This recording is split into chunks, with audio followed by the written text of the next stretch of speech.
Hi everybody, I'm Kathy Wing, Artistic Director of the Randall Theatre Company, back here in our temporary headquarters in the corner of my living room. You might notice that we've got a bit of a tropical paradise theme going on here. I'm all decked out in my Hawaiian shirt, and we've added some other special touches to the Randall Corner. That's because my guest tonight comes to us all the way from Honalulu, Hawaii.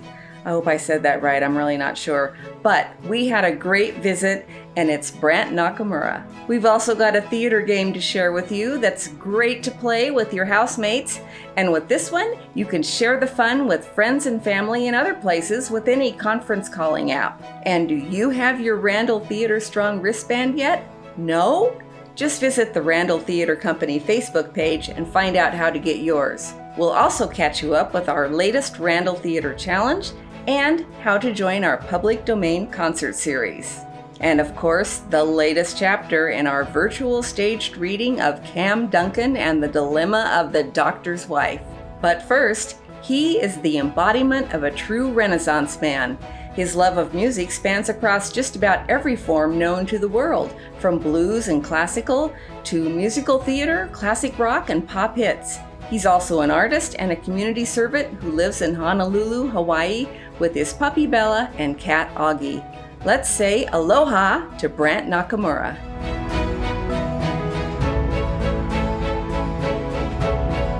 Oh, I am very glad to be seeing you right now because I miss you so much. And I know you too, Kathy. Seriously. Oh. So what were you up to before all this started? I just finished Hell Week of a show. We got up to opening night, and then we couldn't open. But with Diamond Head Theater here in Honolulu, Hawaii, we were doing The Bodyguard. Really? I don't remember that. Oh. Don't walk away from me. It's just, and it's funny. I'm the singer, but I don't sing in the show. I mean, I do, but like barely. I'm like a dancer. One of Whitney's like guys. It's pretty funny. Oh, that sounds like fun though. It's so fun. I've never been. I mean, I do all kind of music. I've done every kind of music really, and this is the first time where I'm in a musical, and I'm in the whole thing, and I'm pretty much just one of the dancers, So many performers we're in the same boat. Like we're either just getting ready to open shows or have already just opened shows. When we can get back to the theater, yes, we're gonna be what audiences need to see. Oh, because we've been secluded, and the place that we theater people and can get together is the theater. That's our gathering place. That's where we see our friends. That's where we see our friends work and do their thing and see everyone shine. And and it's important to remember that we got to be ready when we can get back. If not this show, then there will be other shows, and the performance doesn't stop.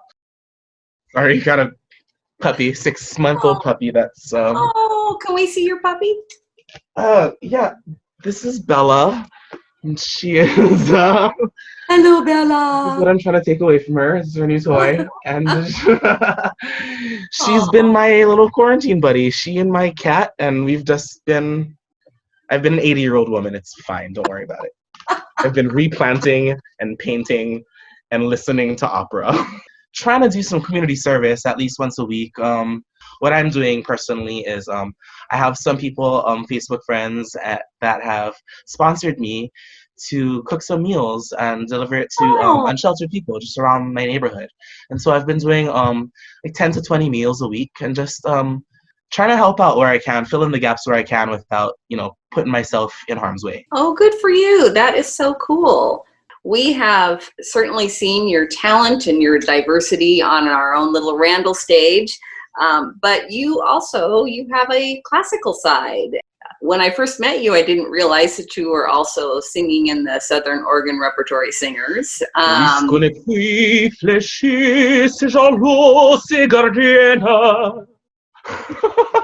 Exactly. And I think that's one of the things that amazes me the most about you is that you can do the blues, and you can do the high energy things like in On the Town, and Yeah. some of the stuff in Forbidden Broadway, and then you can turn around and sing more classical stuff, and it seems to be something that you enjoy. And how do you develop interest in so many different styles of things? Well, I honestly, I have the most eclectic taste in music. I always have. I have older parents, and so my dad always had AM radio on, so I'd always listen to Frank Sinatra and Dolly Parton and Patsy Cline and all the old good classic stuff, and then that was mixed with the pop hits of the 80s and 90s, and then there wasn't choir actually offered, and there was no vocal program offered in my public education, so I became the choir for my high school. I guess I ended up being the person to sing at just everything, and so I went to Southern Oregon University for college in Ashland, and did a music business as what I started as. But the music part of it was classical, and so that's when I started doing classical. Really, for the first time, I was exposed to it, and I really, really thought it was scary and challenging, and I wasn't good at it. And the department tried to get me out of there as much as they could, but I refused to listen, as I do. And I just kept going, and eventually I got some support of some faculty and started taking lessons and got better. And then it really became something that I found helped all the other parts of my music, and I never expected that. It was probably one of the biggest challenges I've ever done, is to get my classical music, my vocal degree from Southern Oregon University. But I'm glad I did it. It was a big part of me getting better at the blues, and of me getting better at performing in general. Just being up there and doing something really uncomfortable until it was comfortable. Coming up, Brandt talks about the show he says has been his favorite so far, which, by the way, just happened to be at the Randall Theatre Company, and about the scene that touched his heart in every performance. But first, we talked with Brandt briefly about his artwork. Like all of us, Brandt has a lot of time on his hands right now, so of course, he is creating a little beauty for the rest of the world. Let's take a little stroll through Brandt Nakamura's art gallery.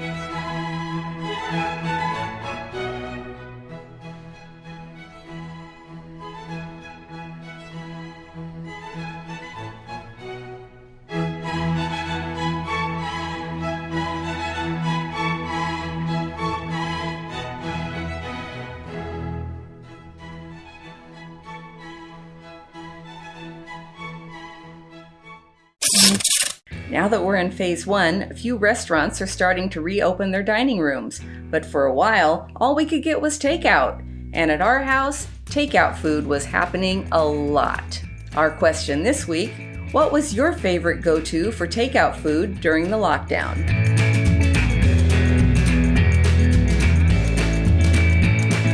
Either Panda Express, or there's this wonderful little Thai place. We've had a lot of Grape Street Bar and Grill. My brother ordered some, and it was actually really delicious. So we're like, okay, this is it, I guess. Yeah, we have been eating a lot of takeout recently. I probably Chinese. I love Chinese a lot. I just any outside food. Oh man, pad thai. Going off of the only thing that I currently am doing for takeout would be Domino's. If we have money, we go to the sushi place next to the Criterion. If not, we do Papa Murphy's takeout pizza. Mexican always, and Thai food. Well, John and I have a tendency to eat the same food. So Thai, and a number 1 fried rice in Tacoma, and they live up to their name. It's really, really good. There's an awesome Korean place down the road, and I'm going down there, and a benefit of being in Hawaii is you can just kind of walk anywhere and get really, really good food.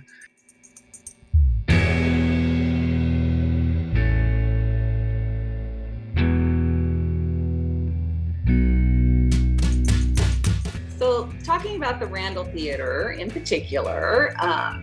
So how did you, I remember when I first saw you at the Randall Theatre, but I'm going to ask you what you remember about getting involved in the Randall Theatre. I had auditioned at the cabaret and Robin was there, and he thought I would be good for a role on the town at Randall. And I thought, this is kind of cool. I want to do this. And then we did Blues in the Night, which was my favorite show I've ever done, I have to say. Ooh, like hearing that.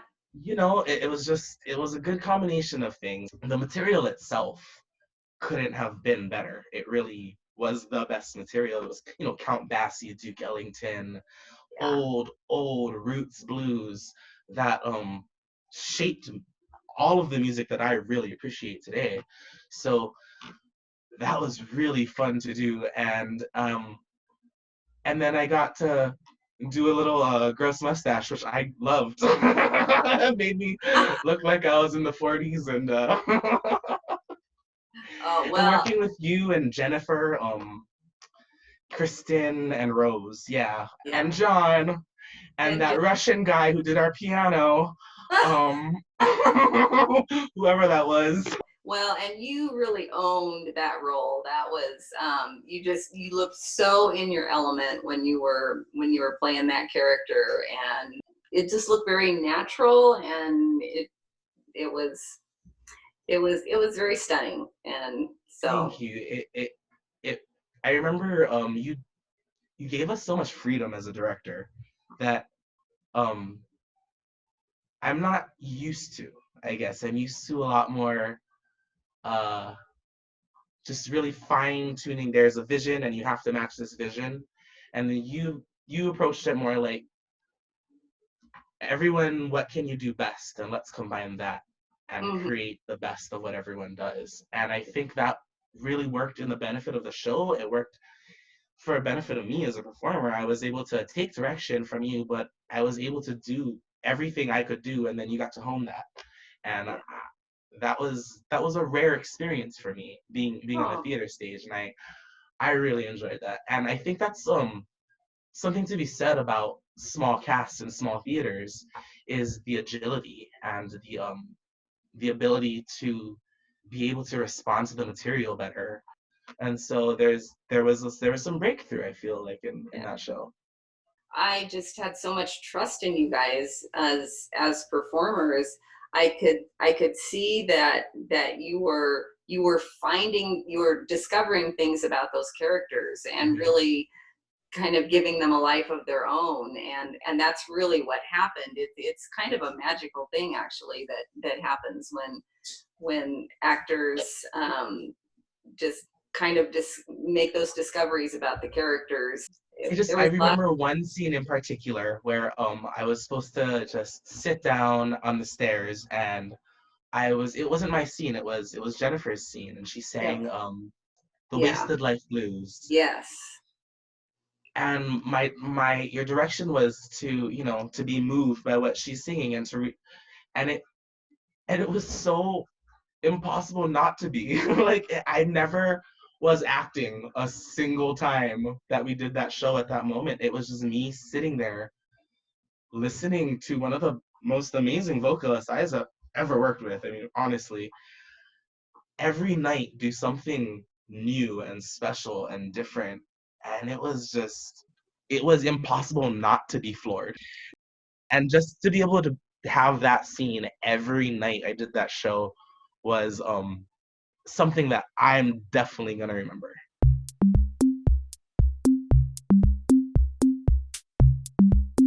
All right, everybody, welcome. We have a Zoom meeting going, and it's very exciting because everybody on the Zoom call, without exception, is a tremendous improv player. Now, I know I put a lot of pressure on everybody, and that's fine, because we're going to have some fun, because we have some people that enjoy improv things and enjoy performing, and no particular reason that we're all talking. We're not planning anything for the future that you need to think about. There's no buzz being generated right now. Just enjoy the show. So what we're going to do is we're going to do the one-word story game, and we're going to go around in a Zoom circle or square, or I don't know.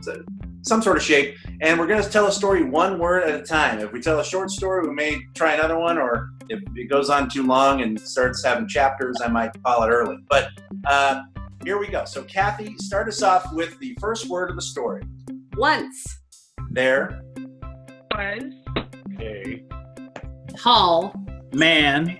Who. Did. Something. Terrible. Then. When. The. Man. Did. That. Terrible. Thing. He. Couldn't. Summon. His. Demons. Therefore. He. Cried. Is that a good play? Is that? All right, okay, yeah, okay. I think that tells the whole story. So now that we're warmed up, let's go round two. So how about Let's start in a different yeah, way. let's start in a different. Justin, start us off. All right. Let's see. Way. Back.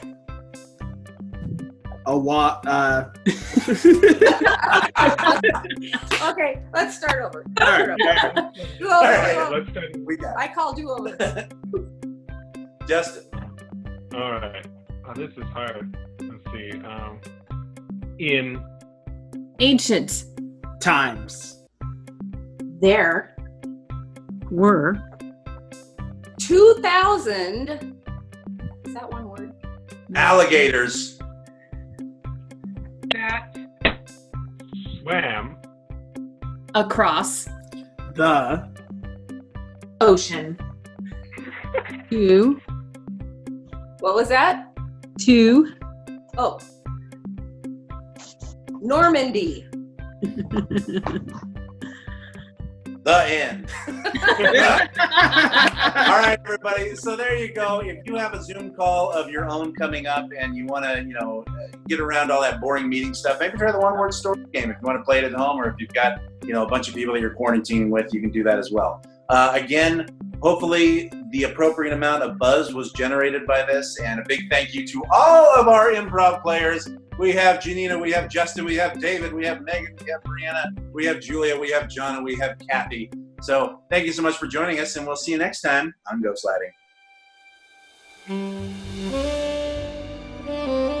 Previously on Cam Duncan and the Dilemma of the Doctor's Wife.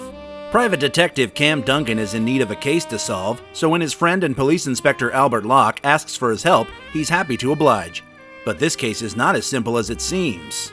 Rose McKenzie, the good doctor's wife, is our prime suspect.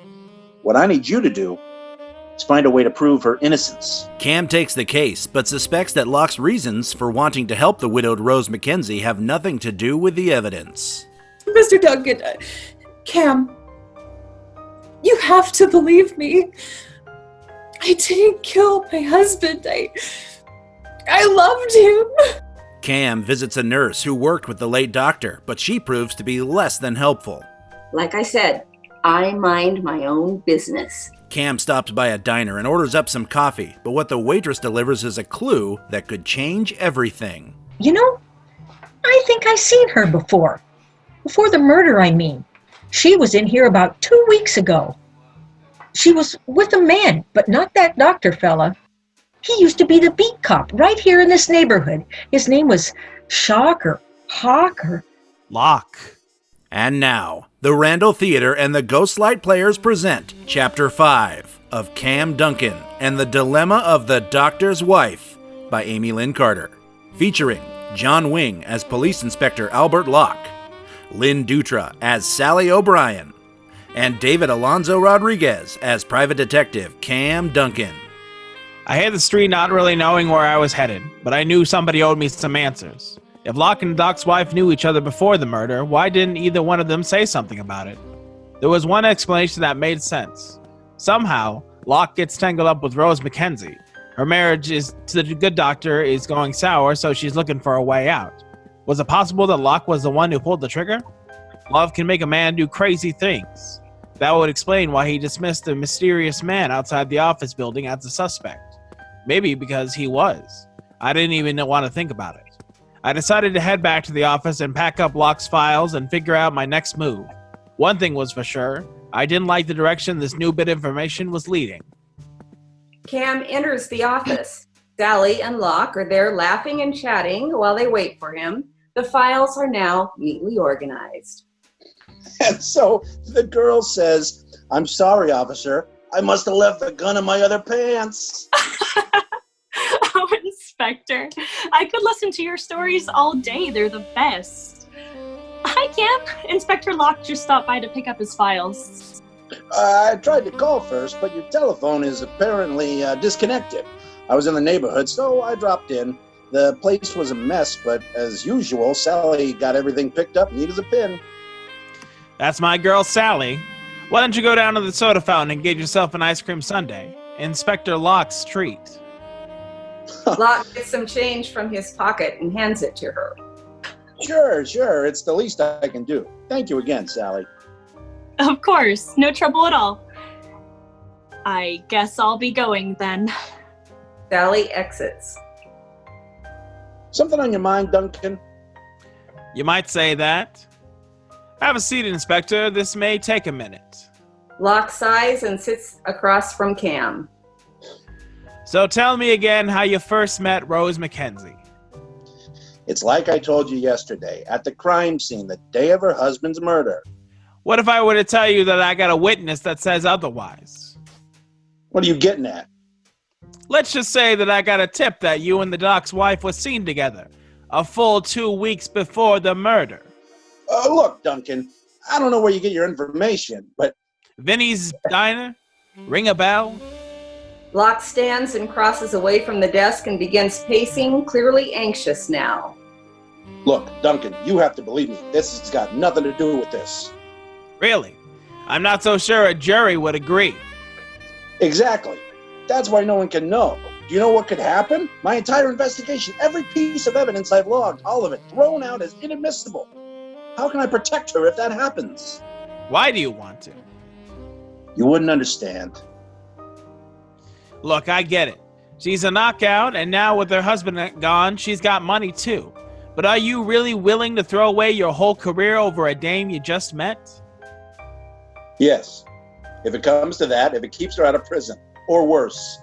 So you'd do anything to protect her? Yes. Even murder? What? That's just crazy. You know me better than that. Do I? Because here's what I think what happened. A beautiful and lonely woman moves into the city. Maybe she's escaping a bad situation, trying to get the past behind her. Maybe she's just looking for a fresh start. Either way, she's here, and she's smart. She doesn't want to be alone, so she starts looking around. She ends up in the office of a well-off and tragically widowed doctor. Not entirely by chance, I'm thinking. The wedding is on all the social pages, but a few years later, things are on the rocks, and she's looking for a way out. Divorce is out of the question, so she arranges another chance meeting, this time with a police detective who can be flattered by the attention of a lovely damsel in distress. He falls, hard, and now he's ready to do anything for her. So one night, he waits outside the office building until he sees the nurse leaving for the day. He goes upstairs to the doc's office and, well, I think you know the rest. That's a hell of a story, Duncan. Maybe you should be writing those cheap detective novels because that is some great fiction. Really? Sounds like a perfect setup to me. As a homicide detective, you would know how to manipulate the evidence so it doesn't lead back to you or her. But there were some flaws in the plan, and now the person you wanted to save is the prime suspect. I came to you as a friend, and now you're accusing me of murder? You couldn't be more wrong. I told you before, it's not like that with Rose. Then tell me how it is. If you really want my help, you gotta come clean with me. Talk to me, Albert. What do you want to know? Let's start with the evidence. Tell me about the gun. The report doesn't say anything about it except that it was found at the scene. How did it get there? Remember, I said I had evidence that could convict Rose. That was it. The gun belonged to Dr. Mackenzie. He kept it locked up at home in a desk drawer. Only 2 people know it was there. The doc? And Rose. Yes. So, God help me, I altered the report. I had to. Don't you see? Rose says she didn't do this, and I have to believe her. At the risk of your badge, your career, not to mention the evidence, what is it about this woman that's got you ready to... No, you got it all wrong. Rose McKenzie and I are not... She's... Locke, tell me. She's my sister. There. Are you happy now? She's my sister.